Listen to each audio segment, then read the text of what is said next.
ప్రభుత్వ ఆసుపత్రులకు వచ్చే ప్రజలకు మెరుగైన వైద్య సేవలు అందించడమే ప్రభుత్వ లక్ష్యమని జిల్లా కలెక్టర్ సి నారాయణ రెడ్డి అన్నారు. ఈ విషయంలో ఎవరైనా నిర్లక్ష్యం వహిస్తే కఠిన చర్యలు తీసుకుంటామని హెచ్చరించారు. బుధవారం ఆయన నల్గొండ జిల్లా మిర్యాలగూడ ఏరియా ఆసుపత్రిని ఆకస్మికంగా తనిఖీ చేసి ఆసుపత్రిలోని ఓపీ, చిన్నపిల్లల విభాగం, కంటి విభాగం, ల్యాబ్, కాన్పుల గది, మహిళా, పురుష వార్డులు, ఆపరేషన్ థియేటర్లు, డయాలసిస్ కేంద్రం అన్ని విభాగాలను తనిఖీ చేయడమే కాకుండా ఆసుపత్రికి వచ్చిన రోగులతో, శానిటరీ, సెక్యూరిటీ సిబ్బందితో, ఆసుపత్రి వర్గాలతో మాట్లాడారు.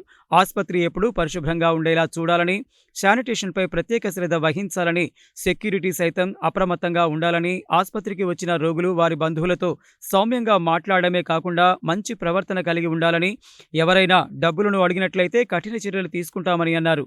డాక్టర్లు, సిబ్బంది డ్యూటీ సమయంలో ఆసుపత్రిలోనే ఉండాలని, లేనట్లయితే చర్యలు తీసుకుంటామని హెచ్చరించారు.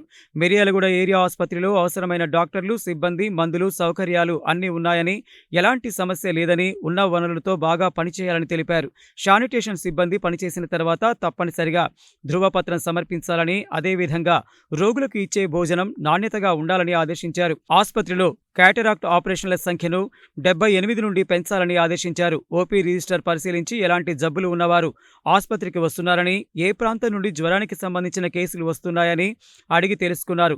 ల్యాబ్ పరీక్ష ఫలితాలు ఎలా వస్తున్నాయని, ఎట్టి పరిస్థితుల్లో టెస్టింగ్ ఫలితాలు తప్పు రాయకూడదని ల్యాబ్ నిర్వాహకులను ఆదేశించారు. అలాగే వారితో ముఖాముఖి మాట్లాడారు. శానిటరీ వర్కర్లతో మాట్లాడుతూ రోజుకు 3 సార్లు వార్డులను శుభ్రంగా తుడవాలని ఆదేశించారు. ఒకవేళ ఎవరైనా సరిగా పనిచేయనట్లయితే జిల్లా కలెక్టర్ కార్యాలయంలో 180042514442 కాల్ సెంటర్ ఏర్పాటు చేయడం జరిగిందని, ఎవరిపైనైనా ఫిర్యాదులు వచ్చినట్లయితే ఉద్యోగం నుంచి తొలగిస్తామని ఆయన అన్నారు. ఆసుపత్రికి వచ్చే ప్రజలే ముఖ్యం, వారికి వైద్య సేవలు అందించడమే ప్రభుత్వ లక్ష్యమని పునరుద్ఘాటించారు. ప్రసవం కోసం ఆసుపత్రికి వచ్చి ప్రసవించిన బాలింతతో మాట్లాడుతూ ఆడపిల్ల పుట్టిందని ఎవరూ బాధపడవద్దని, ఆడపిల్లలు ఏ రంగంలోనూ తీసిపోరని, సంతోషంగా ఉండాలని అన్నారు.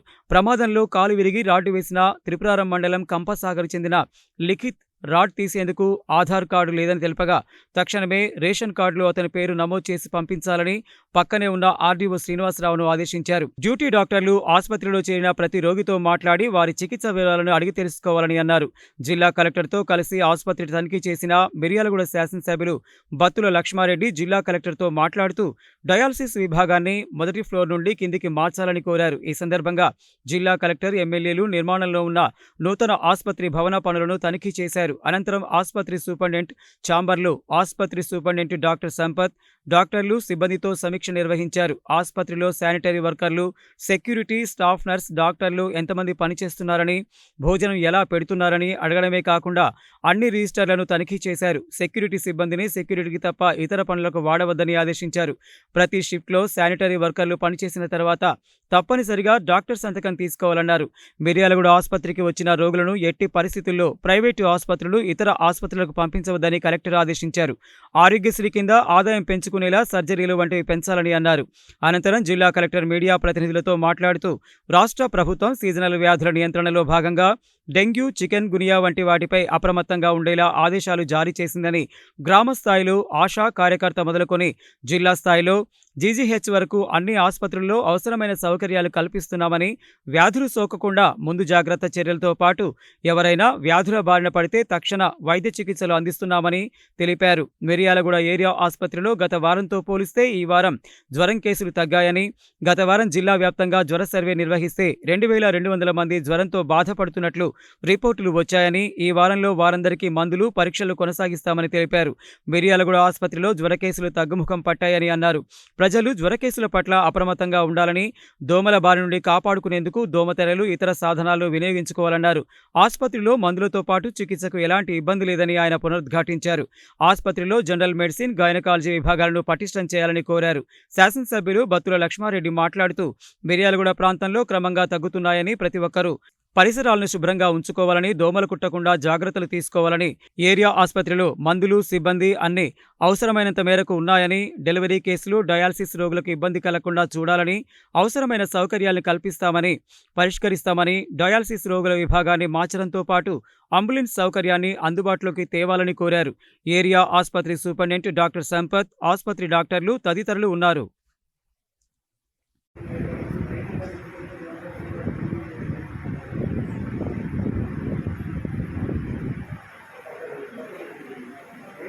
ఈ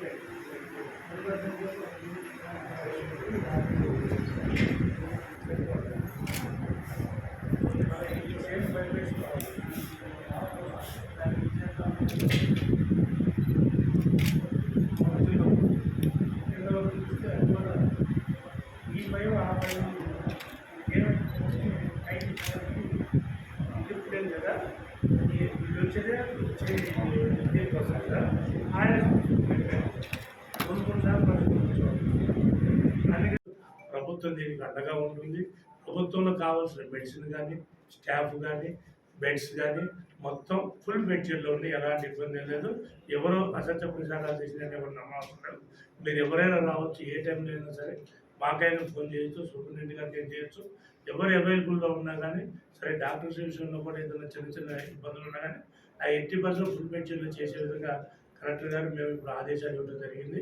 ఎట్టి పరిస్థితులలో ప్రభుత్వ హాస్పిటల్లో డెలివరీ పేషెంట్లు కానీ, జ్వరాలు కానీ, అలాగే మన ఈ డయాలసిస్ పేషెంట్లు కానీ ఏది ఏమైనా కానీ ఈ మూడింటిని సైమెంటైన్ చేసుకుంటూ ఈ మూడింటిని జాగ్రత్త కాపాడుకోవాల్సిన బాధ్యత ప్రభుత్వం పైన ఉన్నది, మా పైన ఉన్నది, అలాగే ఉన్న డాక్టర్స్ పైన ఉన్నది. ఎట్టి పరిస్థితుల్లో ఎలాంటి ఇబ్బంది రాకుండా వాళ్ళకి అన్ని మూడు సమన్వయం చేసి ఇక రాబోయే రోజుల్లో కూడా దీనికి ఇంకా మించి, ఎందుకంటే శానిటేషన్ కొద్దిగా ఇబ్బంది ఉందని చెప్పారు, దాన్ని కూడా ర్యాండమ్ టిక్ చేస్తే చేసిన వాళ్ళు లేదా తెలుసుకుంటారు.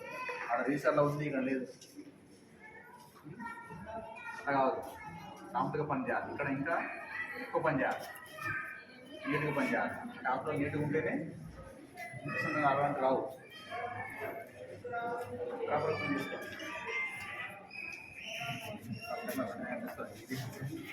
చెప్పండి. హెచ్పివి కూడా బాగానే ఉంటుంది. మదర్స్ ప్రాపర్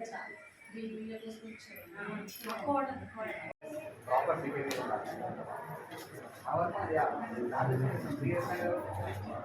అందరూ కూడా శాలరీ వేసుకుని పని చేస్తున్నాం. శాలరీ ఇస్తున్నప్పుడు శాలరీ కోసం కాబట్టి పని చేయాలి.